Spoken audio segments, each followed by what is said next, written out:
Welcome to the Home Care Strategy Lab. I'm your host, Miriam Allred. In the lab today, I'm joined by the one and only Laura Coyle, the CEO of HomeWell Care Services of New Jersey. Laura, welcome to the show. Thank you, Miriam. Pleasure to be here. You are an avid listener, and you and I have spent a lot of time together over the past year, but this is our first formal interview, and I have been looking forward to it. So thank you so much for making the time in your busy schedule. You're welcome. I've been looking forward to this too, and I've been missing your podcast. I am an avid listener, so I'm super excited to tune in again.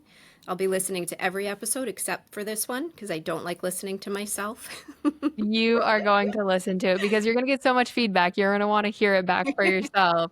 As Okay. I was preparing for this, I was thinking, you turned me down last year, but getting some no's occasionally I think is good for me. But that left me wanting more, which is why I reached out to you and had to have you on early. So I am just so excited. I have learned so much from you and think the world of you and your journey is so interesting. I've interviewed maybe a couple of, nurses to CEOs, but your journey is unlike any other. And you stepped into the role of CEO just over a year ago, and so I wanted to just pick your brain on how everything's going and what you're up to. So let's start with a couple of things. I want you to share a little bit more about the origin story of HomeWell in New Jersey. Again, you're the CEO, not necessarily the owner, but you have been involved for a long time, and so let's start with that, and then we'll talk a little bit about the business model, and then we'll get right into your background and what you're up to. So, could you start with the origin story? Sure, sounds good. So Lou Romano, our owner, he was young, like 24 years old, and he was out there working in the corporate world and pharmaceutical marketing, and he just identified he did not enjoy working for anyone else, wanted to do, his own business. And at around that time, I think he had a grandmother that was not doing well, had some health issues. So he was looking for some home care for her. So I think he was the one, if I remember correctly, he was making phone calls to home care agencies to shop around and find out, how do we set this up? And he was shocked by, the lack of customer service and just, people weren't calling him back. And when they did, he was like, I don't know about this place. So he quickly identified there was a need for, a business like this. And his family was supportive of him, joining like a franchise system. He liked having the support. And so he joined HomeWell in 2005. When he joined, he was the seventh franchisee in the system. And I joined HomeWell in 2012. So I've been here almost 13 years now.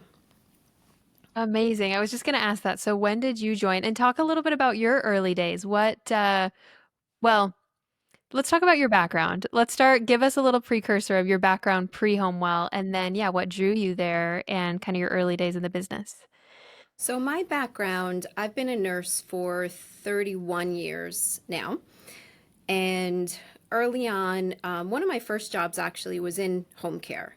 When I graduated and was licensed, it was during a time, at least in my area in New Jersey, where it was very competitive and it was difficult to get a job in a hospital.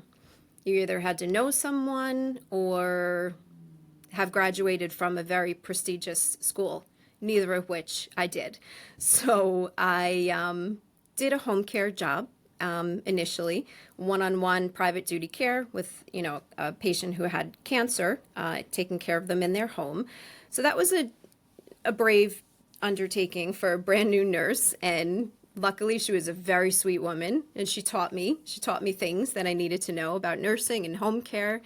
After that, then I did work in a hospital for a few years and then ultimately moved to Hackensack University Medical Center. It's now Hackensack Meridian. And that was the job I loved. I was there for 13, 14 years. I worked in oncology, stem cell transplant unit. So it was a very intense, unit to work on, difficult. Obviously working with oncology patients, you have to really, your heart has to be in it. And it's a privilege to be involved in those people's lives. That's such a fragile population. And it's something I loved doing for many years.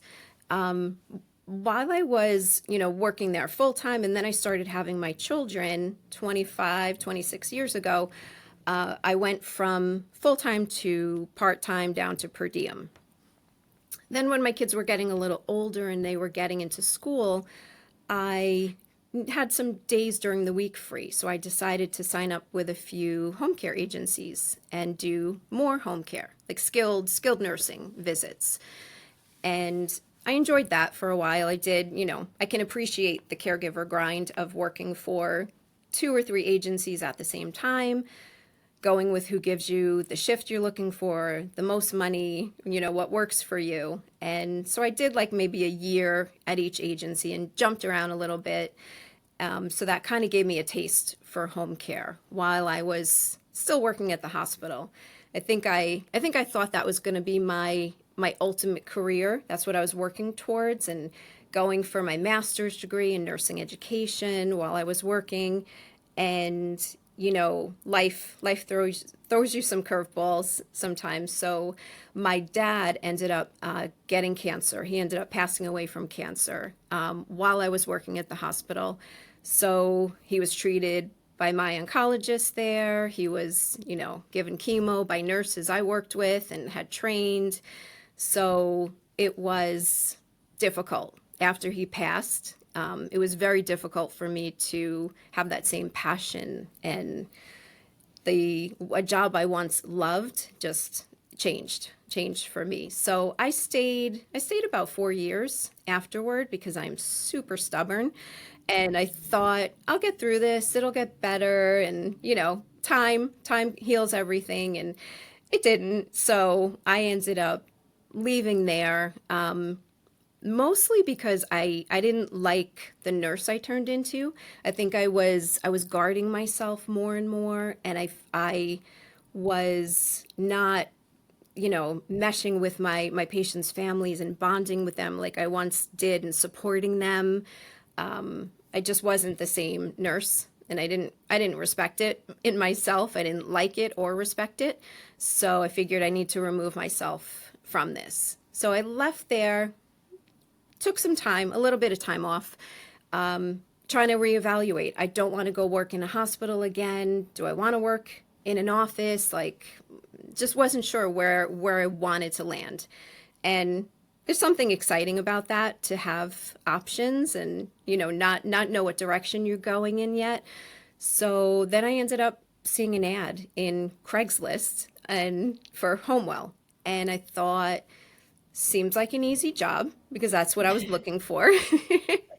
At the time, I was looking for something easier, and I liked home care. That there was something where I had that experience before, and keeping people in their home and allowing them to age in place. So that appealed to me. So that's where I came to HomeWell, and I came with the mindset that this was my cruise to retirement job. We see how well that worked out for me. Oh my gosh. There's some nuggets in there that I didn't know. So thank you so much for sharing that and being vulnerable. And just that's so interesting, to be honest, to hear you say how your love and respect for your career changed. And that's just interesting and vulnerable. So I appreciate you sharing that. So you come to Homewell. Tell us what role you started in and what was kind of the size and shape of the business at that point in time. So at that time, I came here as a nursing supervisor. So there was two other nurses at the time. I honestly don't remember how many clients we had. I know revenue wise, like 6.7 million in revenue. To give you a reference, we're at like 23 now.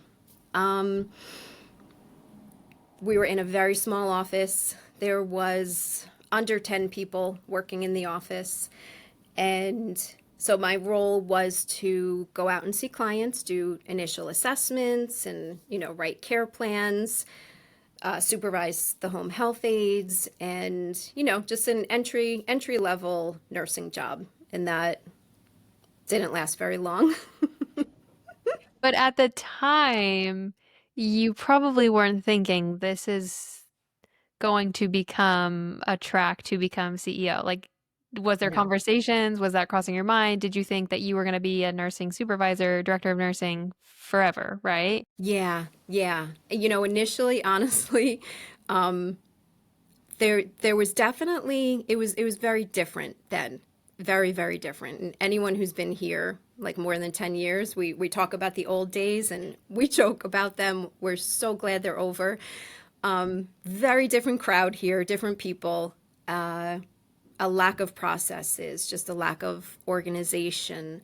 So my early days were kind of full of what am I doing here? you know, am I if I'm going to stay here, which I wanted to, I did, I wanted to. It wasn't like it was this big struggle. I immediately identified that Lou was someone I wanted to work for. He is great. As you know, right?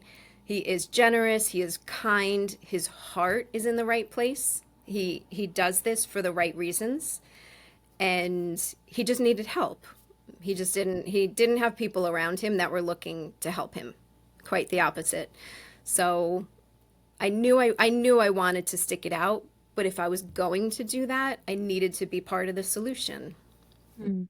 Did you have a lot of experience organizing processes and managing people? And, None. like you said, you came into this kind of messy, scrappy business, which Mm-hmm. is hard and frustrating, but you didn't even have like a lot of experience to that point coming into an organization like this, let alone like turning it around. Mm-hmm. None whatsoever. No. But you're determined and ambitious and smart. And so obviously Lou recognized that in you. And so you played a big part in this transition. You just talked about it, like joking about the old days versus the new days. Like you are definitely a key role in this transition. So just kind of talk about that. Like what were you thinking then and how have you helped facilitate this like makeover of the company? Right.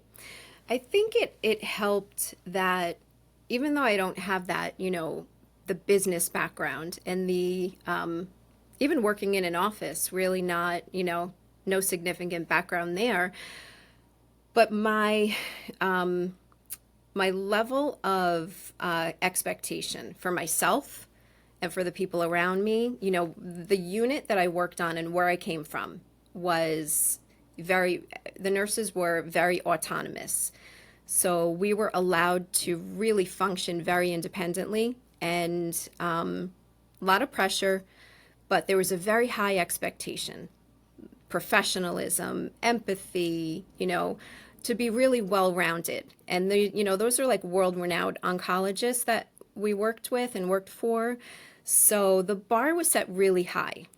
So I think coming from that, I took that here and still maintain that for myself. I still had that expectation for me and for the people around me. So that kind of drove me to want to help fix things because pretty early on, I think I identified that, this was some of the lack of process and like lack of communication. It was affecting clients. It was starting to affect like their care and aides, whether they're showing up or not showing up, and scheduling mishaps. So I knew I needed to help. And Lou, I would come to him with my list. Sometimes I would write it on like a sticky note and have a long list, and I'd be like, "Listen, you have a lot of problems here," and I would I would list off, all the issues and this and this and this. And I would, slide it, across his desk and give it to him. And I'd be like, I'm gonna go now. I'm gonna go visit my people in the field. And maybe a handful of times I did that. And he was like, no. He's like, if you're gonna keep coming to me with all these issues, you need to help me. You need to come with solutions. And initially I was like, I don't know about that. I don't think I'm the person for it. I think I just need to go stick with nursing. And he's like, no, he's like, I need the help. And you can't do both. You can't come to me without coming with solutions. So that kind of annoyed me initially, but and then I got over it pretty quickly and I was like, he's right. He's right. And what he needs the help, and let me figure this out. Let me come up with solutions, and working together with him. I would throw ideas at him. And of course, early on, not fully understanding this business and this industry, there were things where he'd be like, we can't do that. And this is why. So I definitely learned, a lot from him in those early days. But that's how we just started organically working together. And, one problem at a time, one department at a time, just looking for solutions. Mhm. I love the word that you used a couple minutes ago, autonomous. Like your role as a nurse was very autonomous and the expectations were high, and now you embody that at HomeWell. You want everyone in the office to be as autonomous as possible and high expectations. You want to elevate people and you want to set high expectations, and then everyone's achieving, high expectations, which is incredible. Can you elaborate on your career path then? So you came in as nursing supervisor. Can you kind of dial through all of your different titles and roles to get you to where you are today? See if I remember them. As best Um, as you can. yeah, so I stayed within nursing for a few years. I would say probably good 6 years before I branched out of nursing into a different role. I was the assistant director of nursing. Um, we joke I was the silent director of nursing. The person who was here at the time had been here for years and a family friend of Lou's. So it was not the kind of thing where we were going to take her title away. And I didn't need it. I just want, as long as the right thing is getting done, I'm good. So within nursing, was the assistant director of nursing. I think my next jump was to VP of like clinical affairs, something still in clinical, but I was starting to branch more into the staffing and HR, like the whole caregiver kind of spectrum and how that relates to our clients and ultimately quality care. And after that, VP of operations. So there's probably like a few years in between each VP of operations, and then maybe 2019 executive vice president. So that's kind of where I thought that would be it.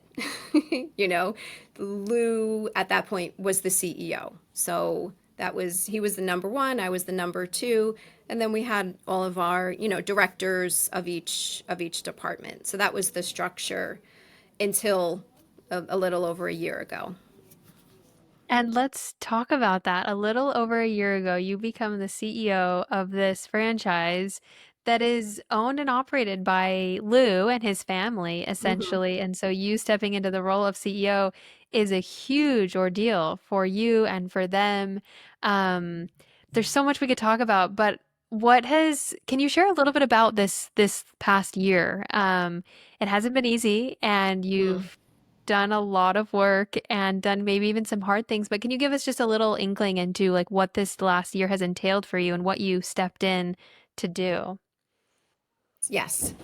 So stepping into the role, it's interesting. When you asked like, did I ever envision myself being here? It's such a hard no from the beginning, right? I'm not a person who's like, I don't go somewhere and I think I need this title and I need to get to this point. I'm really not that ambitious. Maybe that might be a bad thing to say, but it's not what drives me. It's more about making an impact, having the right thing done for the right reasons, and that kind of just organically brought me to this point. I understand, the structure, organizational structure, and why titles are important, but it's just not something that's ever been super important to me. So Lou had come to me over a year ago about becoming the CEO, and my initial first reaction was, do we have to do that? Like, we're fine. Do We're I have fine the way we options? are. Exactly. Do I have an option here?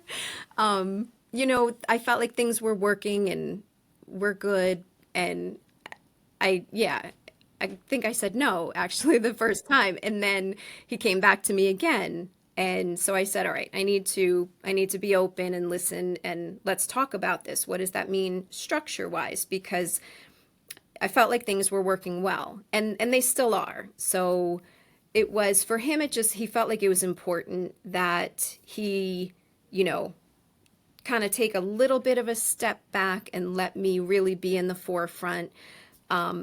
He felt that would be better for me, for the company. So I went with it. I can't argue it, yeah. So it definitely, I would say it worked well. I coming into the role, I know I've worked really hard. I don't have any self-doubt. I don't feel like I haven't earned it, or it makes sense. It makes sense for the company. So initially, people's reactions were amazing to it here. Amazing, because this team is incredible. So he actually announced it at our company party in December of 2024. And, the response was great.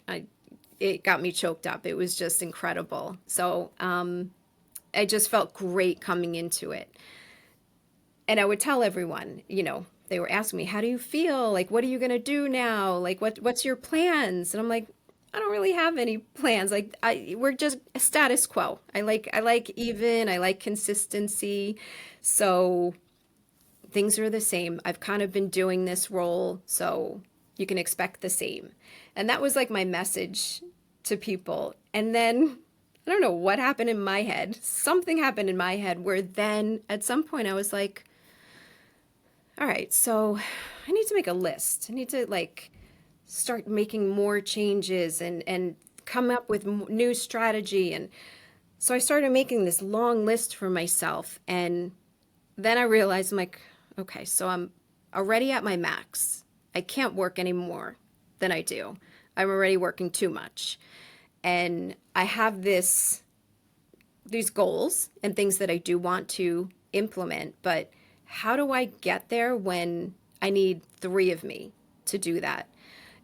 So that kind of, I'd say that would be the struggle for me in the last year, to get myself out of the weeds, to have more work-life balance, and also give more when I'm spread so thin, I'm not giving anything the time and quality that it deserves, anyone or anything. So I knew I couldn't. That list that I made, that's beautiful list of things I want to accomplish, that had to go to the side. I need to quiet my very busy mind of those things and focus on the company structure.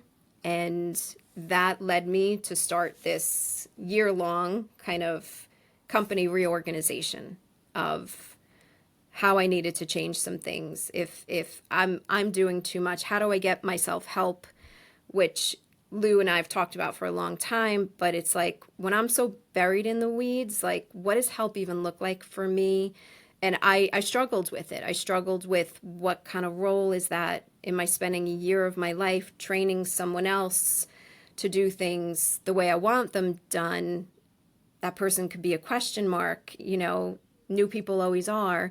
So then it's who do we have here? And we have this amazing team. So my choice, instead of bringing someone in from the outside, was to build up the people we have and, make some new hires that support them in ways that then they can support me more. So that ultimately is what this last year has been about. Just a company overhaul, reorganization.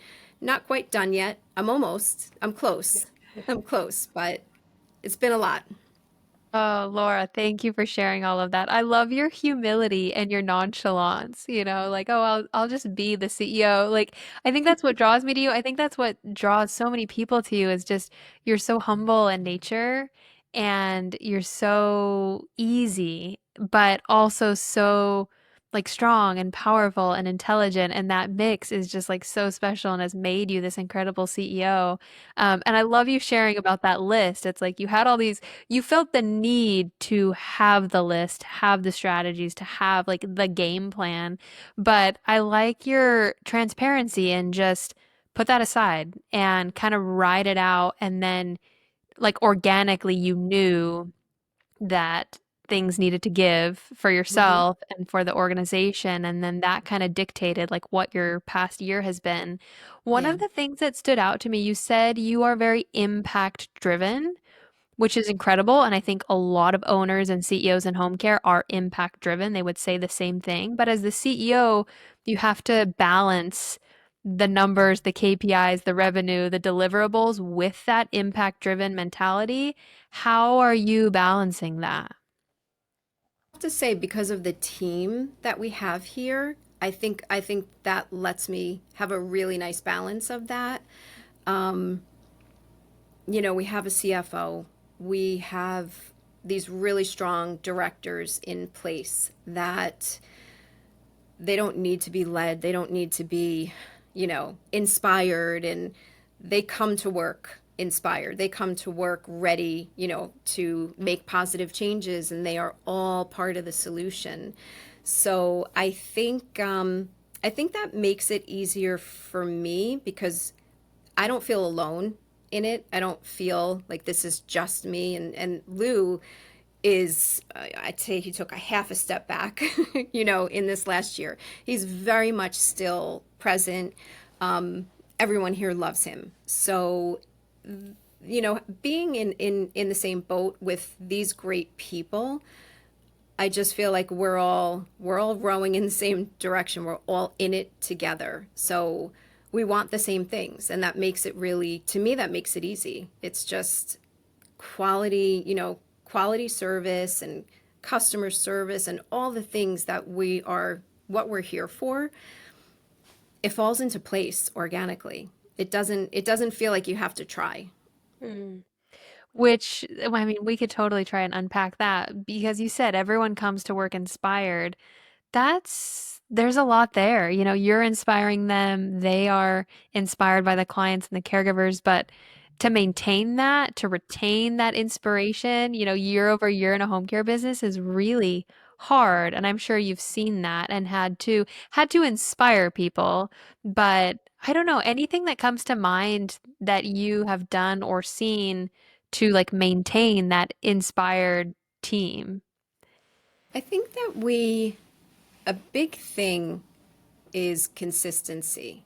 So for me, I think being a presence, and we have 3 locations. So I make sure I get to those other locations. I make sure that everyone in the company knows their importance and their part. And I'm very consistent. So it's not like I'm up and down and, there's rules here, but there's not rules here.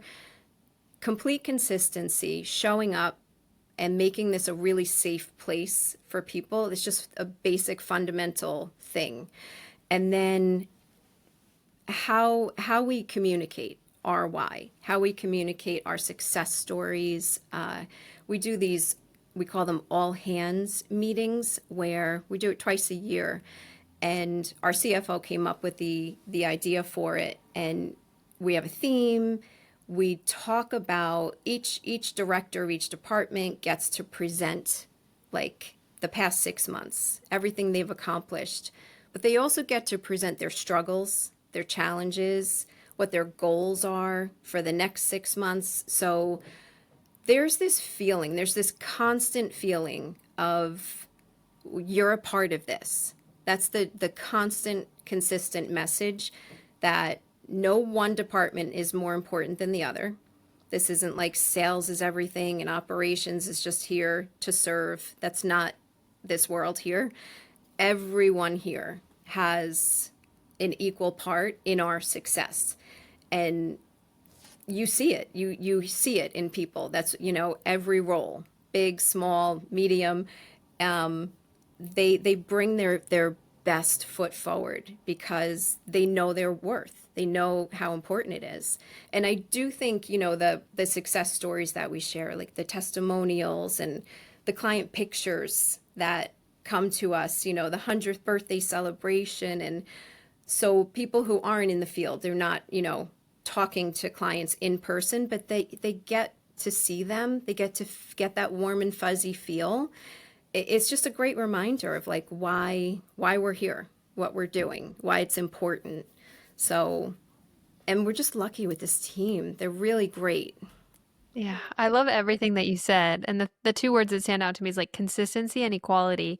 And your team is very large, but I think how important those two principles are, even with a small team, those listening to this that maybe have a team of 6 or 10, Hmm. I think these principles ring as true with a small team as they do with a large team because to retain these people, you've got to make sure they feel valued, they feel heard, they feel seen, and consistency and equality go such a long way. Again, from small teams to big teams, those principles are universal. I want to transition a little bit. Something that you've shared with me as a CEO, you still think like a nurse. You are trained like you are a nurse at heart, I think, through all of this, Yeah. and you still approach leadership from this nursing lens. And I am not a nurse, but you shared with me the nursing process that maybe you learned in school or maybe you learned throughout your years. But I want you to talk about, the steps of that nursing process and how you've translated that into essentially like your style and approach as a CEO. So, let's just kind of talk through each of these steps. The first one in the nursing process is that assessment, and I think everyone listening to this is familiar with home care and understands kind of what that assessment piece is, but talk a little bit about that from the nursing lens and then share how you see that in your CEO role. Yeah. So the nursing process, just to give like a background on it, I believe it was like 1950, late 1950s is when it first evolved. So nursing theorists came up with these steps in this process. And it was the goal was to make nursing like a more, recognizable profession and formalized, process. And then in 1970, somewhere in the 70s, it was adopted by the ANA, American Nursing Association. So now this is like the standard for all nursing. Doesn't matter where you work, what background, what specialty. You learn this in nursing school. It's drilled in nursing school, and everything you do, this is the foundation for. So yeah, there's five steps to the process. Assessment is the first one. That's where we collect patient data. Diagnosis, where we're defining health issues. Planning, everyone knows about care plans. That's where we develop the plan of care. We also develop goals in that planning phase. Short term, long term, they just have to be measurable, realistic goals. Next up is implementation, and that's where you're executing these interventions that you came up with. And the last one is evaluation. So during the evaluation period, you're looking back, you're assessing, okay, did what I just carried out work? If it kind of worked, okay, that's still good. Go back to the planning. You can always jump back in the stages. You may have to jump back all the way to assessment, to the start, and just start reassessing and then go down the line. So this kind of it is how my brain is wired, and it is very much my logical, organized thinking. And working in nursing for so many years, it's natural for me. So it's easy. It's easy for me to think this way. I think it's not, maybe if people are just a little more impulsive or emotional, it may not be the easiest thing, but I would say, we'll talk about how I correlate it to like leadership and some of the strategies, but you do not have to be a nurse to think this way and to implement this at all, right? I didn't go to business school, but I'm able to run a business. If someone went to, has their MBA and their college background is in business, you can implement these pieces, You don't have to be a nurse, you don't have to be clinical. It correlates to business very easily. And I'm excited to share it. I feel like it's very unique and different, and it works. It works here. So, When you shared it with me, it was like a light bulb. I was like, "Oh my gosh, this is incredible." For me looking in, I was like, "Wow, this is really good." yeah. And I'll put a quick plug in. You and I have collaborated on this resource where we basically spelled all of this out in a document. So that'll be available in the show notes for people to download because you organize it so well. I was like, "Wow, we've got to get this out to different people." And so, thank you, first of all, for organizing your thoughts. So let's dial through it. Let's kind of dive into each one and you share just kind of your thinking about each Hmm. step in this process. Sure. So, and I just to note too, I've used this very much so in the last year for this company reorg. So some of the how I applied it and some of the examples I'll use are related to that reorg and how I executed it and what the steps were. So starting with that first phase of the process, assessment. For a leadership principle, that translates to gathering data. Sometimes this step is probably the longest, maybe the most painful and the most tedious, depending on what you're trying to address. This could be from a small operational issue that you're looking to solve or a humongous company reorganization that you decide to take on. So some of the things that you do in that phase, you're gathering real data. This can be subjective, objective, probably should be both. You're identifying inefficiencies. You're looking at compliance. Are there risks? Are we in compliance? Is everyone here understanding whatever your accreditor is, your state guidelines? That's super important. Everybody has an understanding of that and that you're following it. I'm very much a believer of doing things the right way every day, not just when you're coming, you have your surveyor, whatever it is, annual, and you're cleaning things up before that. No, no, thank you. I'd rather operate, the way we're supposed to operate all the time. Let them come in any day of the week. We're ready for you. So that's a big one to be always looking at that. You can manage inefficiencies. Also, management ineffectiveness. So, looking at your people that are in management roles, how effective are they? That for me in this reorganization and in the assessment phase was important because that kind of dictates how then the rest of the people under them are operating. So, some people feel like management, any level of management beyond the basics is micromanagement, but yet if there's problems and there's issues and mistakes happening and processes not being followed, then you need to dive in there. You can't ignore those. So you really have to look at your managers in that assessment phase and how effective are they. Looking for performance gaps. So in that assessment phase, like I was able to identify pain points, roadblocks, and also financial burdens, like financial, where are we not being smart financially? I like to operate lean, as lean as we can. So, that's something I looked at too. So for, assessment, that was part of that phase for me, and that it took a while. That was a time consuming phase. Then when I moved to the next phase in the nursing process, it's diagnosis. For operations, we identify it as defining root causes. So what is the problem? Can I interject with one question on assessment? Of course. The thought that I'm having is how you keep your brain organized because as a CEO, you're constantly assessing. You're looking out, you're Yeah. seeing, you're observing, you're noticing. Part of burnout is just the volume of thoughts in your mind.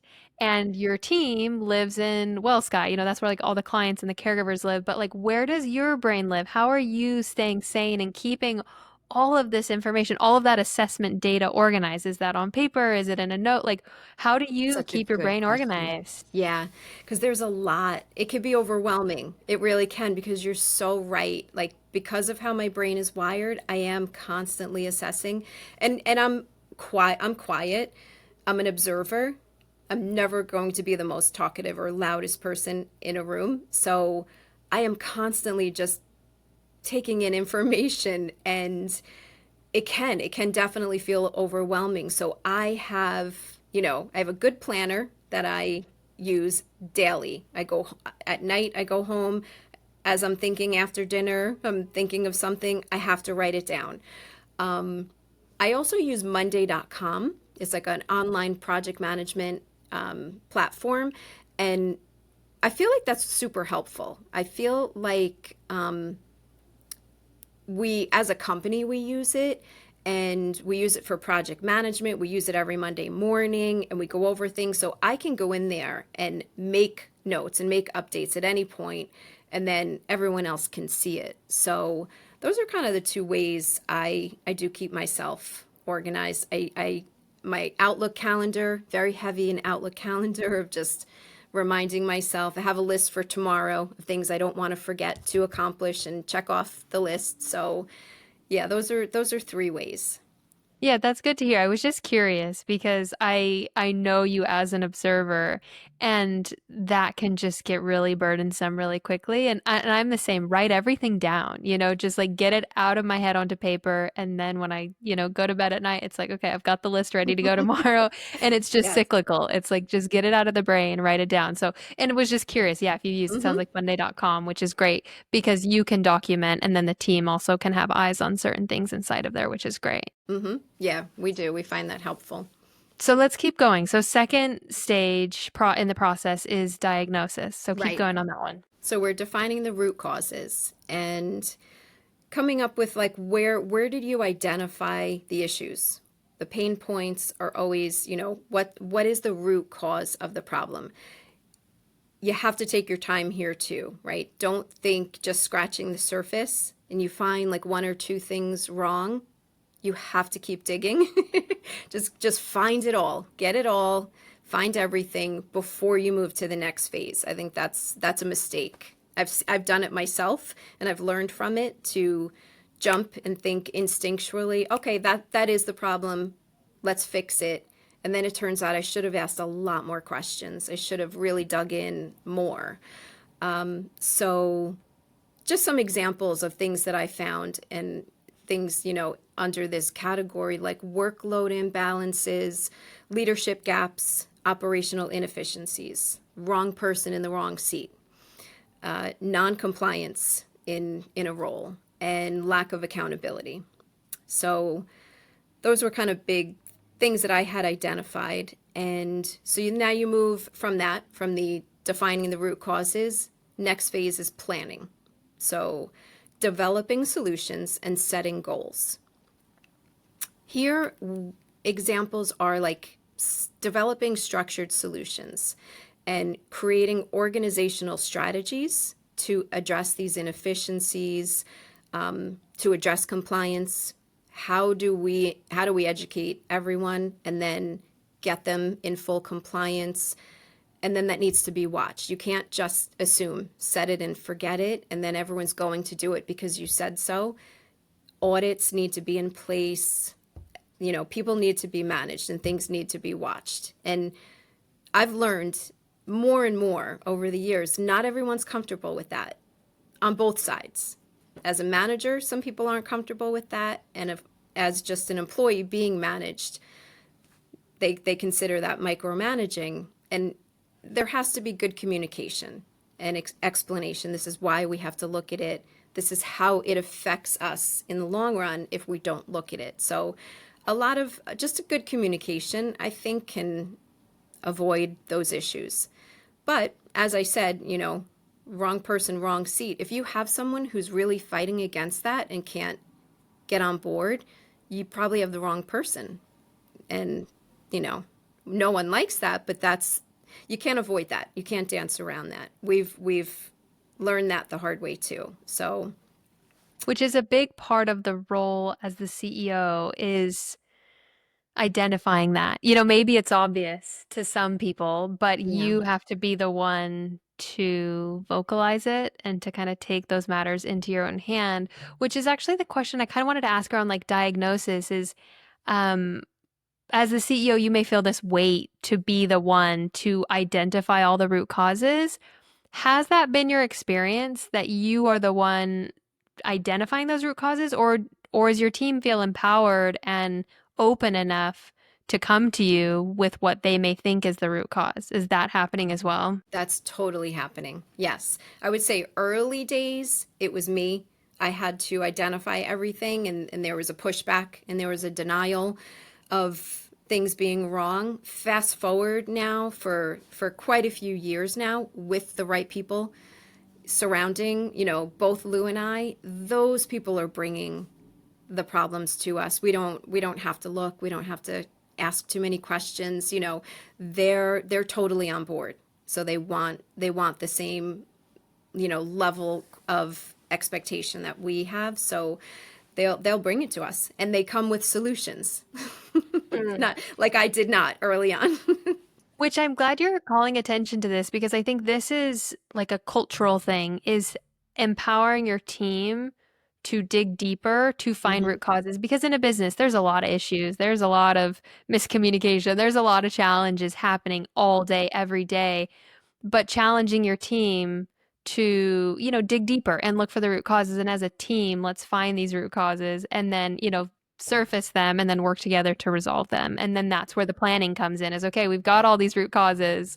How do we work together to create a plan that works well for all of us? Hmm. Absolutely. Absolutely. Yeah. And I think it really is what you said, like they're empowered to speak up and bring it forward. And they've learned with all of us. I learn something every year. I learned by our people. I learned by our past mistakes, and I'm an avid learner. I learn from your podcast. I learn from so many different avenues.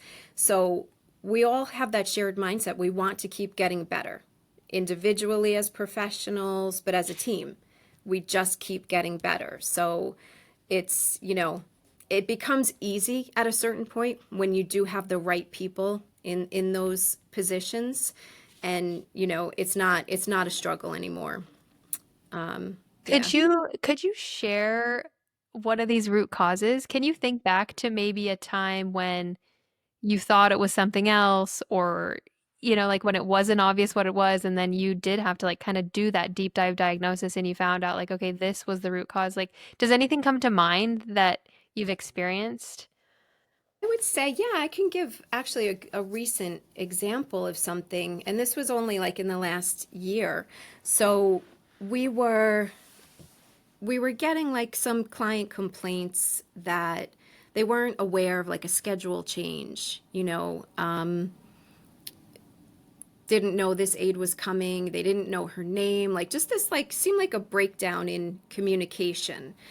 And so at first glance, we kind of attributed it to, all right, maybe we had turnover in the staffing department. We call them staffers here. I know some companies say schedulers, but so we had some turnover. So we attributed it to that, and like maybe making an assumption of, it's going to quiet down, and it didn't. And then as it was just going on and getting bigger, I decided like this, we need to investigate this. So I start from the assessment phase and just asking questions. And what is our process? And we also had like a few like mishaps with caregiver schedules too, them showing up for a shift that they weren't confirmed for, and just weird things happening that, in my opinion, at this point, in this stage of the game, shouldn't be happening. So when I looked at all the different processes and asked how are we confirming aids, and let me see. I always want to see it, even though we're talking through it. Show me. And I got pretty deep into it, And it wasn't the turnover, it wasn't new employees, and got to the point where then it was this final stage where our staffers use a staffing coordination sheet. It's this beautifully created spreadsheet where they're plugging in every shift that they staff, and it's a workflow for them. So they're putting in that the nurse gave the orientation, that the client was, the caregiver was confirmed. They have to text through WellSky a confirmation. They're given the name and the address. They confirm. And, you know, is this a facility? Do they need documents sent? And then was the client notified? And who did you speak to? You have to identify who you spoke to. So when I popped into one spreadsheet after another for the schedulers, they're just not filling out. They just stopped halfway through filling it out. So it was like, oh, this is different. Okay, so that was my root cause. That was my the issue, clear as day. Then there's more questions. Why? When did this stop? Why did this stop? And so that was an interesting one. I didn't expect it. That was not the answer I expected.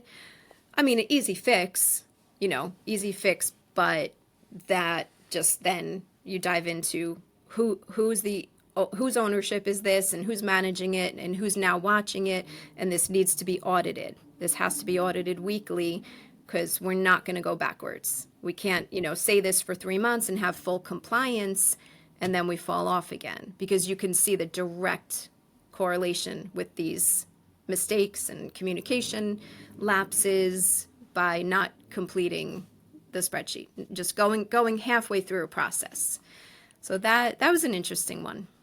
So you're kind of getting into it, but keep going into the planning phase. So obviously there was a lot of digging, a lot of research, a lot of questioning, like what questioning sounds like interrogative, but just asking why, why has this broken down over time? So then how do you go up to the director and then work down, or how do you then like execute the planning Mhm. phase here? Yeah, yeah. So the planning phase, so that's like go to the director. I'm always asking questions. I don't want to assume, right? I think in my head I know this isn't, being managed properly, but then I'll ask, how often are you looking at this? Do you know if this is being done? Is it being done a different way outside of this spreadsheet, that we're not aware of? So that's kind of the approach. And then when you get your answer, okay, I know what the problem is. It's no one's looking. No one's checking this, because it goes back to the management, levels of management, right? I don't think I should have to look at that. It turns out we do, you know.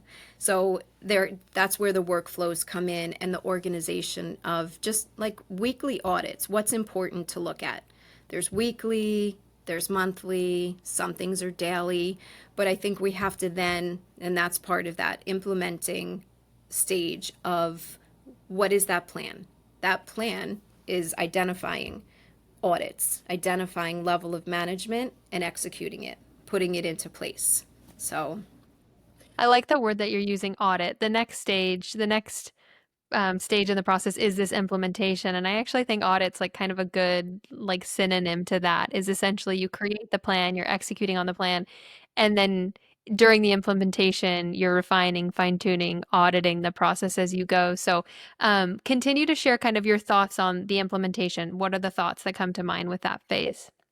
yeah, so this is executing the plan, tracking progress. So, you're rolling out, it could be you rolled out new processes, you could have updated old processes. For us during the reorg, I'm referring to, we, created some new roles, we made some promotions, maybe two new hires. And so this is that implementation phase where you are rolling out new roles. You are mentoring these people and acclimating them to the company.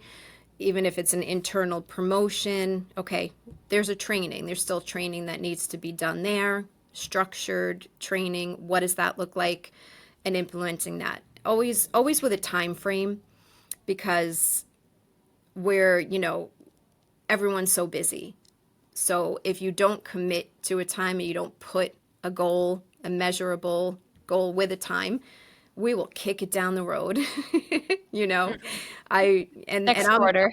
Yes. And unfortunately, that list that I had to put to the side, there's things on there that I've been talking about for a while and I've been wanting to do. And it's like, stop talking about it and just do it. But so that's kicked down the road. So it really needs to be you hold yourself accountable to that time frame. And okay, you have a month, it has to get done.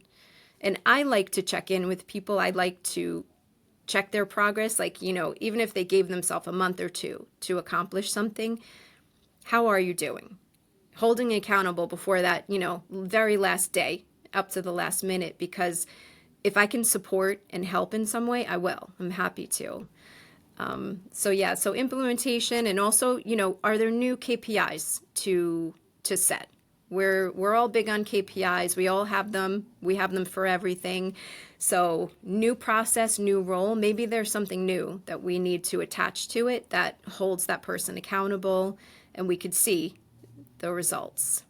Last, But I was going to say a topic for another day. Your KPI spreadsheet is intimidating, but if it works for your business, mm-hmm, that's amazing. You have it really dialed in by role, by department, by company. But that's a huge part. Like you just mentioned, sometimes it's abstract to have these big, like looming projects or changes. You mm-hmm, really have to break it down. And then I love what you're saying about like checking in with people. It's like, okay, even if it's a 3-month project, it's like, checking in every other week to make sure we're on track to meet that, mm-hmm. longer term process essentially.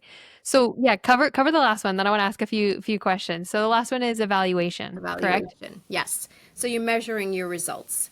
You are looking at, mostly, I would say it's a combination, subjective, objective.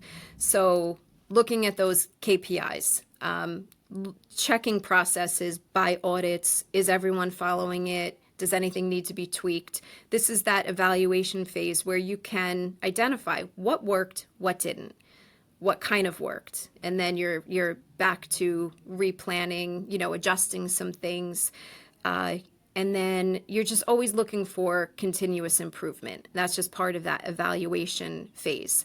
For me, I think a lot too in that last phase is staff feedback and how do they feel. And again, going back to being like the observer, aside from asking questions and you know getting to know just by talking to people where they're at and how they're feeling, I listen. I observe and I listen. And you could tell the difference. You can always see a shift when someone is feeling overwhelmed, when they're not so happy to be here. And I really like pay attention to those people, and I want to know, is everything okay? Could be outside of here. Could have nothing to do with this place. But I want to make sure you're okay. And I think it's really important. People appreciate that.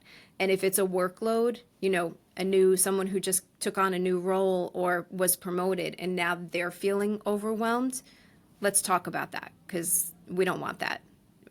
So let's shift priorities and, you know, what can we take off your plate, and always supporting people. It's vital.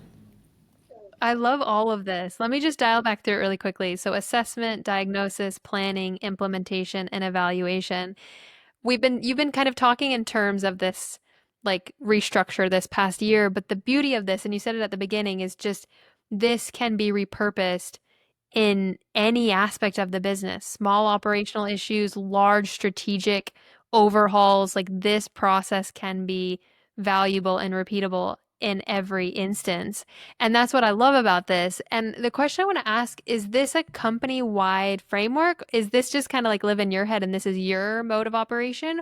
Or is this more of like a company-wide framework that other people think through?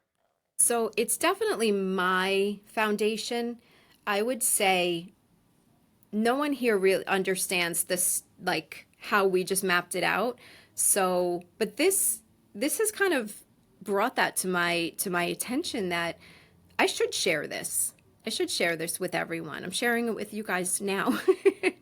So, aside from me, our former director of nursing, now our chief nursing officer, Jen Kelly, who is, one of my main go-to people, definitely, one of the strongest people here.